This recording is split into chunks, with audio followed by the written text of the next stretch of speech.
Hello and welcome back in. It's episode number 2 of Inside Fever Basketball. We hope you all enjoyed the first episode. If you haven't gotten a chance to see it, it's with Alyssa Smith. We sat down with her a few weeks ago going into what was her rookie season, and now we're thrilled to be joined by another rookie in Destanni Henderson. And as you all can tell, we sat down one-on-one with Melissa. Destanni kind enough to join us on the road. The Fever schedule is very front-loaded here. So Destanni, first of all, how you doing? We really appreciate the time. I'm doing great. How are you?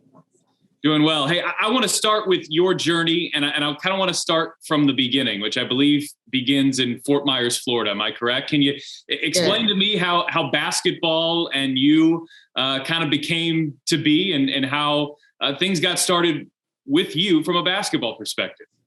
I really just started since I was, young, starting with the YMCA. My mom put me into when I was like 5 or 6 years old, and then that was like my first time, learning the skills of basketball. Then I took a long break before getting back into it till I was about 11 or 12 is when I started playing with the AAU team. And ever since then, I've just been playing ever since. Were you playing other sports in between? What led to that break? No, it was just basketball. Just family difficulties, issues. Whatever the case may be, I just never played again up until I knew I was 12. So you then go into middle school and into high school, and you have a standout career. And there's I think a terrific moment of foreshadowing when you are on a recruiting visit, as Tiffany Mitchell explained. You're on a recruiting visit to South Carolina, and she was actually there as a player, I think as a senior. Take us back to what, if at all, you remember of that recruiting trip when you were trying to determine what school you were going to play for. Again, I was very young, I was just learning about what it means to be recruited and, the benefits of going to college for free and, playing the sport that you love. So I was just really soaking it all in the moment. And then, as I got older is when I really started to understand, what it took to play at the college level and, the benefits that I had from gaining a full ride scholarship. So at that time, I was really just trying to learn as much as well as, enjoy my visit and have a great time. Of course, had a standout career at South Carolina. Now that you're into the WNBA, maybe after UConn, I think South Carolina might have the most players in the WNBA. What was your experience at South Carolina? And I think Fever fans learned just how passionate that fan base is. But not only while you're there, they don't leave you. They follow their alums into the WNBA as well. Yeah, our fams is what we call them. We don't call them fans; they're fams. As family. So, they're really great. They support us, they love us, and if stuff hit the fan, they always there, and have our backs as well. So, just a really big family. Really, that's what it feels like, and they get us going, they get the crowd going. Get the team going, feel the energy. It feels really great, to have that type of energy while being a great basketball team because, we feed off that type of energy and momentum and, that's what they bring. Yeah. The last month and a half plus for you have to feel so surreal. You accomplished so many things. You've been in so many different areas in life. You won a college championship, but you've been drafted into the WNBA. You graduated college. Here you are playing in the WNBA, about to take place as we're recording this here in your 4th game. But I want to go back to that championship game against UConn. You had probably your best performance of your college career. So in that moment, what was it that allowed you to have such an outstanding performance in the biggest game that you had ever played in? Honestly, just preparation, but also I just feel like, it was just my time. I was feeling it. I felt good. I was hitting my shots. I was there in the plays, making plays, and I just feel like that's a part of also being a leader and recognizing what's happening on the floor. And I feel like, my IQ for that game was really, at its best. And, it just I'm a player that, or a person that, don't really try to force anything, but if it comes, it comes. And that was just one of those games that it came, and, I took very, very much advantage of it. When you look back at your college career, it's so interesting here in hindsight, because in 2019, you guys got knocked out by Baylor, where Nalissa Smith was. In 2021, you got knocked out by Stanford, where Lexi Hull was. And of course, this year, you knock out Emily Ainksler in the round of 4. Lexi Hull and Stanford were in the Final Four. Nalissa Smith, Queen Egbo, Baylor, they had a terrific run as well. Did you view this at all, or do you view it in hindsight as almost the Destanni Henderson Fever Revenge Tour from your final year at South Carolina? When you kind of think about it now, it's like we all, played against each other. I had great games and have, memories where, each team has won a game or won against each other, and, vice versa. So, it's a cool thing to see. And then it's like, all of a sudden, like, we're all on the same team. It's not something that we imagined, but, it's something that's happening right now. And, it's been great so far. We all get along very well.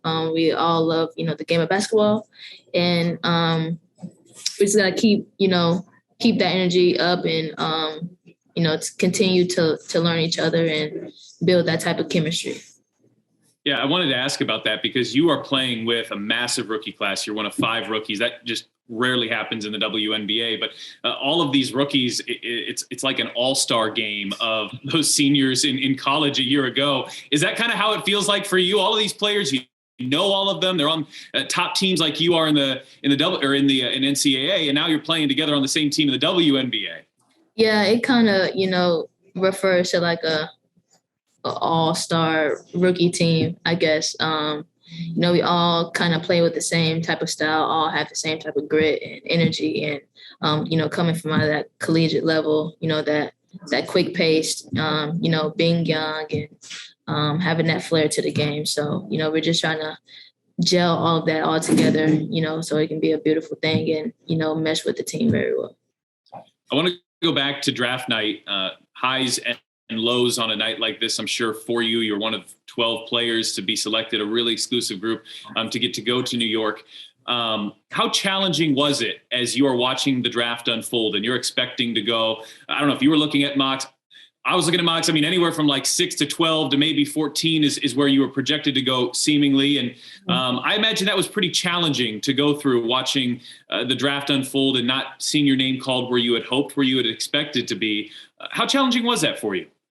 Honestly, it wasn't really challenging from my perspective, because, I always prepare myself for the worst, and, I'm not going to get down on myself just because, I didn't get a certain number that I heard, that could be true, but nothing is really ever set in stone. So, when it comes to those type of moments. So, the only challenging part is really just, hearing this question and, trying to speak on it, because honestly, like, it's not something that I hang my head over. It happened, and honestly, I feel like I'm in a great position. So it ain't something that I'll change for the world. It ain't something, I go back and regret or, wish I should have been somewhere else, because honestly, everything happened for a reason. So. Right. And if you were drafted in a different spot, you probably wouldn't have this type of opportunity, exactly. Right? Because LeBron James actually had a tweet today where he was talking about this, where he was saying it's far more important the opportunity that you get than the number that you are drafted with. And I mean, is that how you kind of view it here? I mean, look, you're starting at point guard in game number 1. The number next to your name, forget it. You're in a terrific opportunity. Exactly. At the end of the day, I'd rather, be smiling at the end of the day rather than, be smiling in a certain moment where, you never really know what's going to happen next. Those who know you well, or even those that don't know you that well, know your nickname is Henny. Obviously, it's a shortened version of your last name, but can you take me back to where that nickname came from and how it became to be, I think, so synonymous with you and your brand and your game? Just growing up, I always really had different nicknames. And then it like when I got to college, it's like I'm in a new atmosphere. I'm in a new community and, with the new team. So, people was calling me by my first name. And then like my sophomore year is when we got another Destanni on the team. So at that point, it's kind of like, you start to try to put nicknames to, people that have the same name because, you never really know who they're talking about. So, it was just one of those things where it just stuck with me. And, it just became a popular thing. And I turned it into something, incorporated into my brand and something that I can have a motto and have a positive, outtake on it and, something that people would like and something that's easy to remember. And so far, I've just been getting great feedback, from it. And, it's just something that's going to stick. We were talking with Melissa a couple of weeks ago. You all were in training camp, and she was kind of giving us her lowdown on camp. Look, you play for big college programs that you go through the gauntlet in college as well. But she was just discussing, how physical camp was, that next level of competition. Now that training camp is over for you, how would you describe not only what camp was like on the floor, but as you're getting used to new teammates in a new city and a new coaching staff and a higher level of play, it just seems like so much comes at you so fast. Definitely, especially playing, a long season of basketball. It feels like it never stops, honestly. And then also from the physical aspect, our bodies go through so much, with very little break. So just having to prepare, your body as well, make sure you treat yourself, get the proper treatment that you need. And then just from a mental standpoint, just to know that it's a process where, you're basically starting all over again, not necessarily because, you've trained and, you prepared and got better as a basketball player. But it's like, the league is very different. It's more physical, whereas the college, it's like every little thing is a foul. So just trying to transition that and from a physical standpoint and just be more physical. And then also it can be a little challenging as well because, you're used to a certain coach for so long and not everybody has the same coaching style and, expect the same things from a coach standpoint. So just trying to adjust and learn your coaches as well because, those are who you're really going to be, they're the, like the boss. So, you know what I'm saying? So something that they want, you're going to know, you're going to have to learn, how to deliver what it is that they want you to deliver. When you think about the coaching staff that is here, I mean, Marianne Stanley's a Hall of Famer, and she's going in to the Naismith Hall of Fame. You've got Lynn Dunn, who was the coach here when the Fever won a championship, and now she's the person who selected you, and she's the interim GM, and I know she has influence on practice as well. Yeah. How impactful is it for you to have a couple of coaches like that and really a whole staff that has as much experience as they do? It makes me feel good about, where I'm at.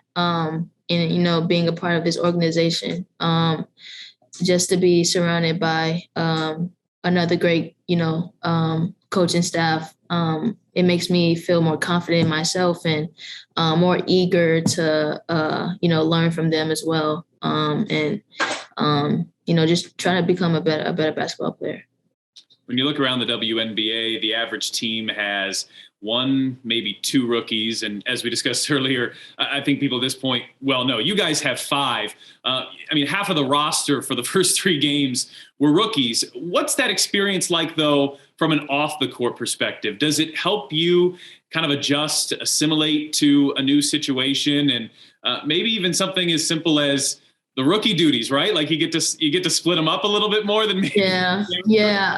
It makes things a little bit more easier and satisfying because, you're not the only one that's, going through a rookie season. So, we all kind of, ask each other questions and if it's anything that, we don't understand or, we don't feel ashamed about, asking certain questions. And honestly, I just feel like everything so far has been really great. And it makes us feel a little bit more comfortable. I feel like, having more than, one or two rookies on the team because, we're a learning team. If it feels like the team is brand new, so just trying to learn from each other and learn what works and, what doesn't work for us.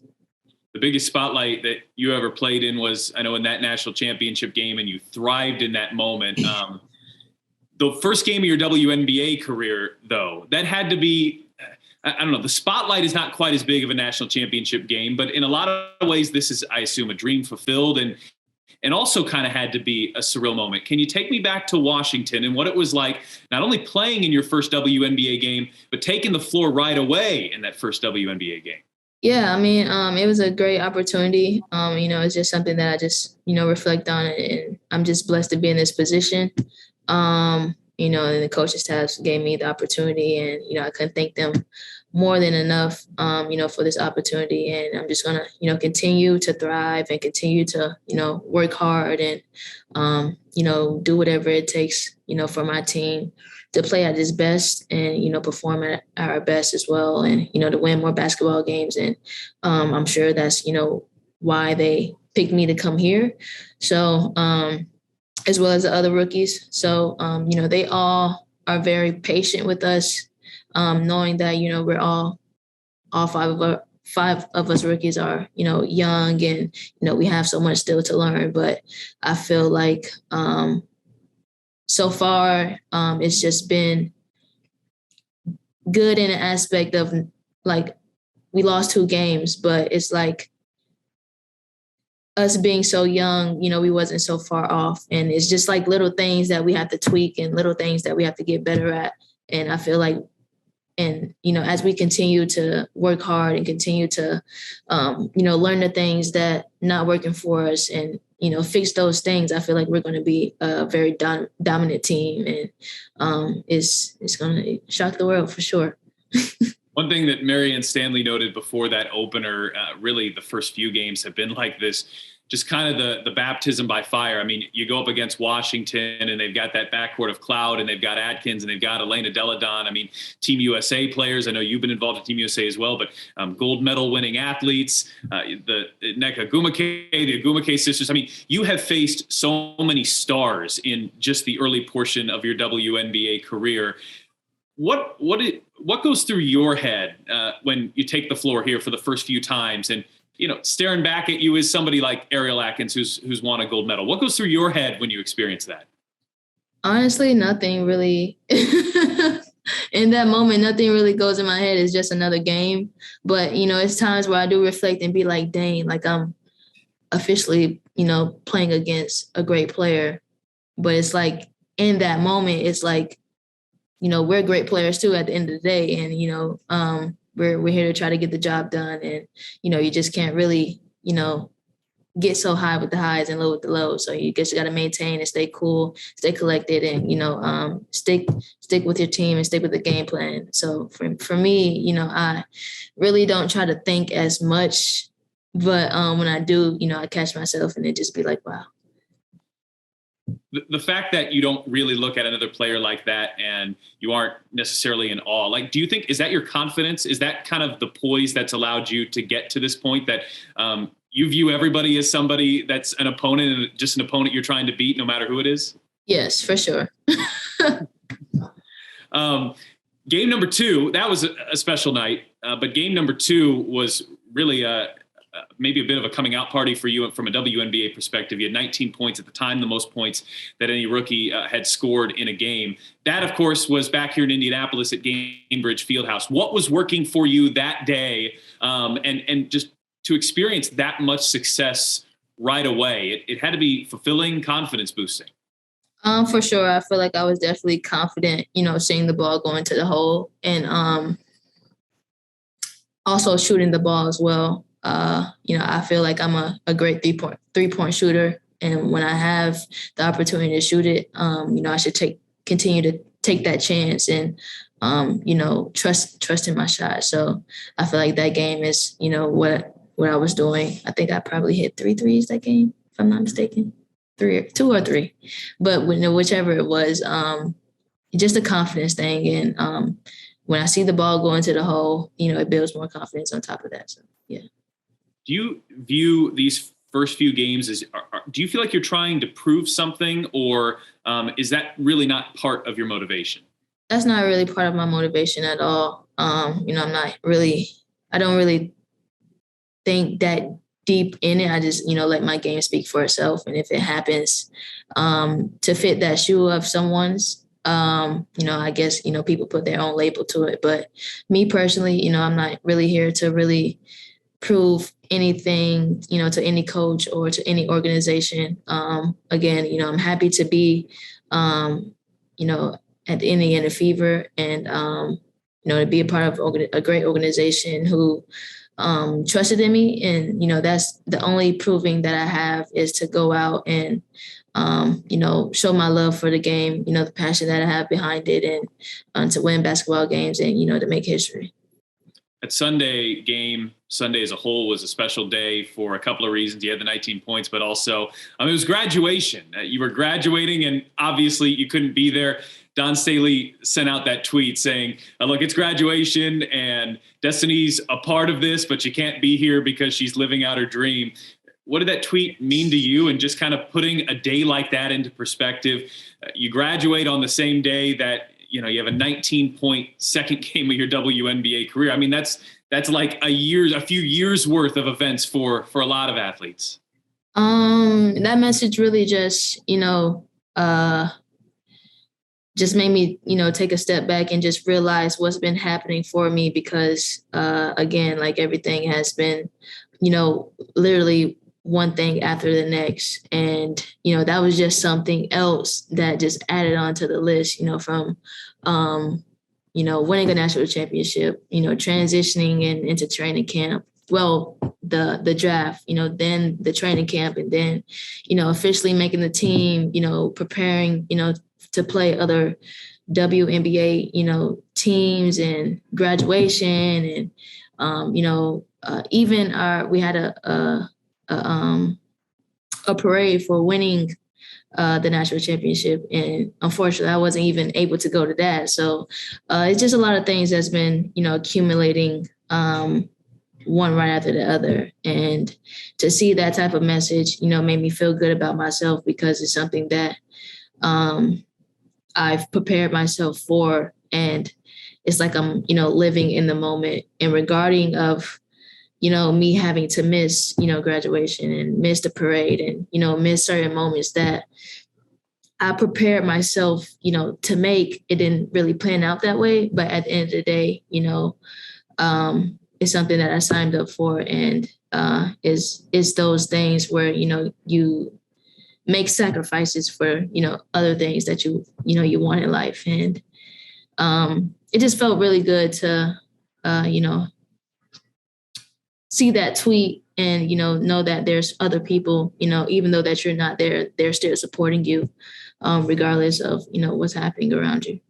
As we're talking here, you seem to be such an in the moment person. You're right here 24/7. It seems like a lot of this stuff, the national championship, graduation, the draft, your first moment in the WNBA, like you appreciate it, but maybe is it going to take the season ending and having some time to just exhale to fully just put into perspective what this past couple of months has been like for you? Honestly, yes, because it's like the more things happen, the more it gets to the back of my head.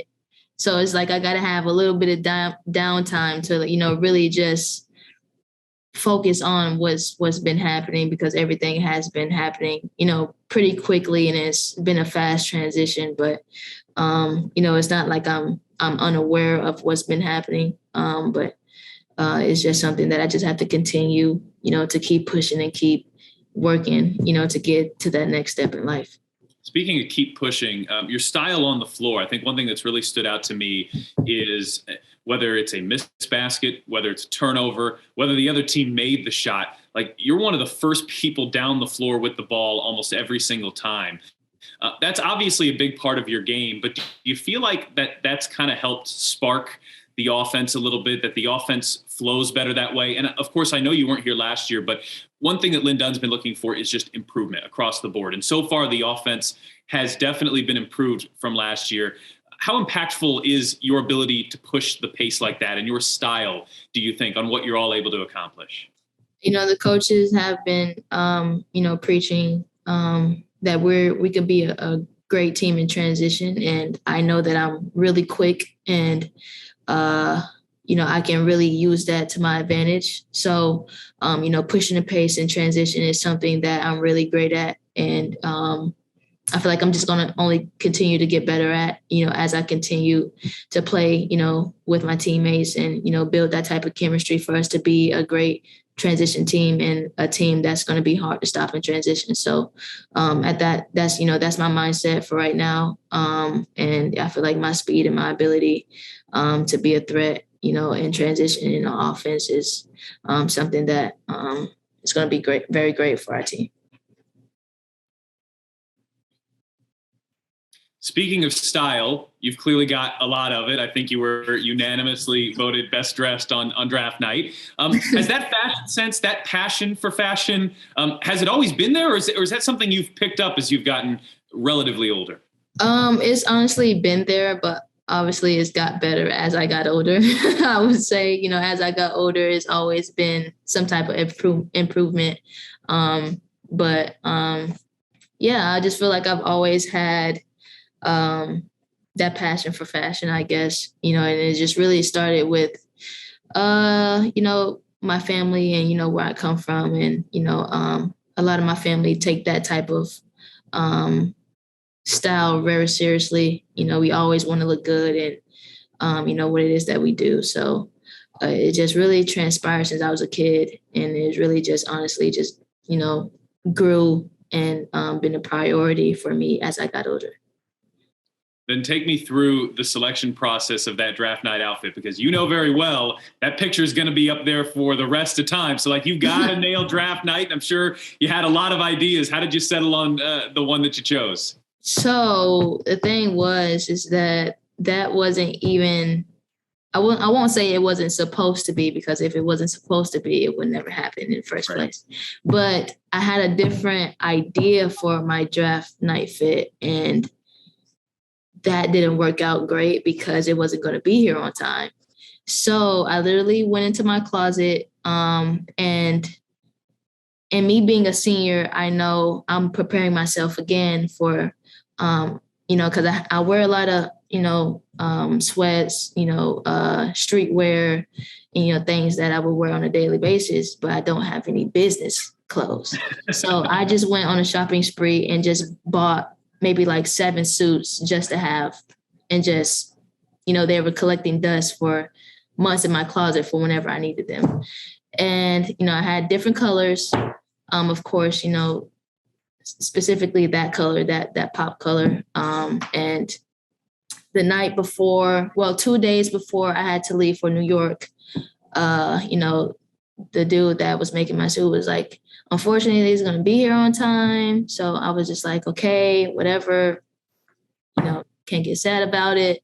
What am I going to do next? Went into my closet and just started, picking certain things that that ended up just collabing really and looking really great together. And as I started to realize, me picking the suit and, the shoes, the hat, it was just like, wow, this is honestly my style. This is honestly something that I probably should have thought of before even trying to pick the first suit in the first place. But it just happened really great. I guess it was just like a blessing in disguise, I would say.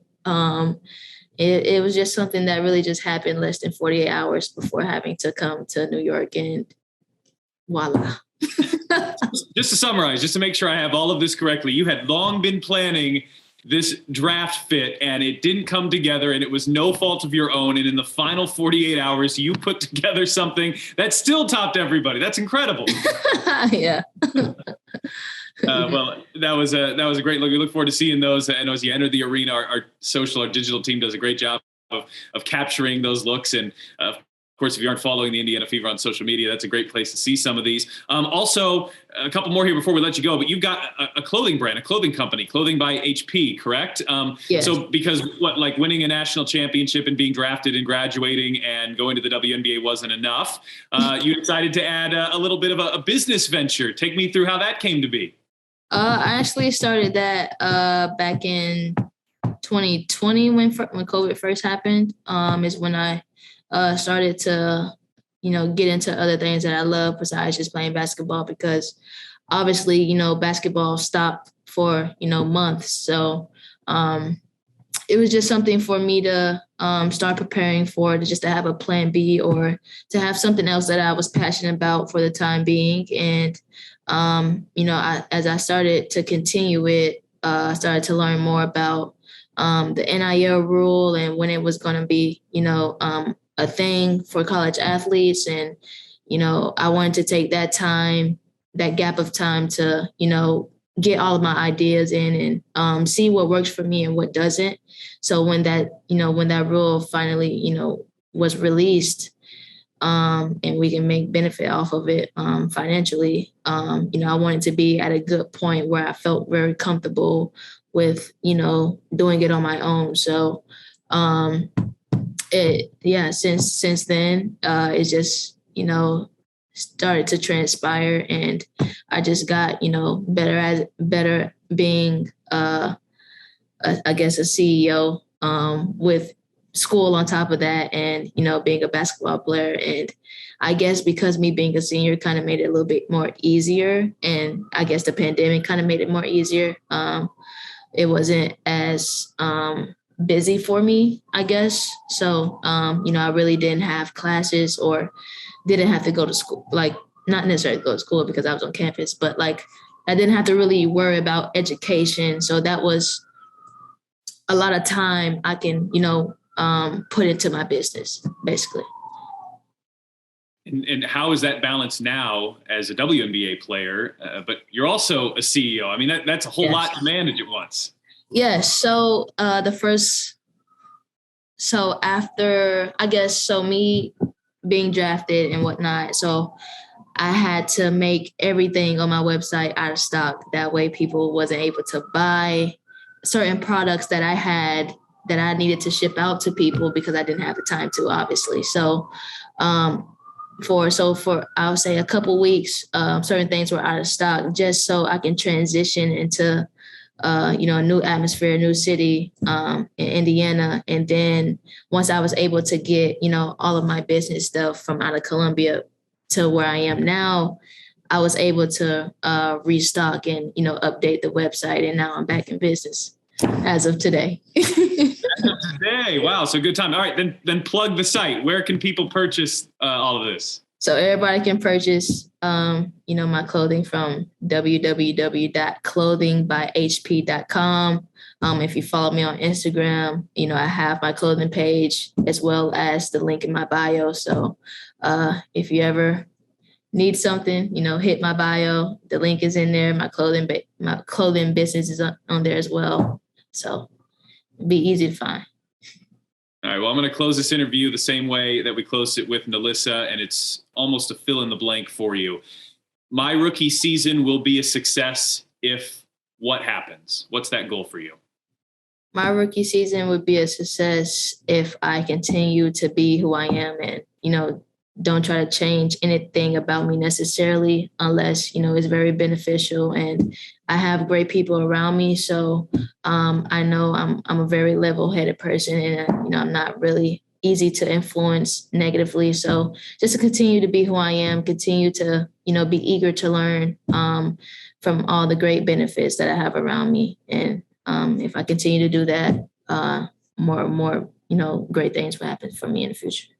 Well, I think for everybody listening and or watching along here with us, they found out, if they didn't know already, that you're a pretty impressive person before we even start talking about the athlete. But we really appreciate the time here, especially with you being out on the road and telling your story and allowing Fever fans, Destanni, to get to know you a little bit better. Thank you so much for having me.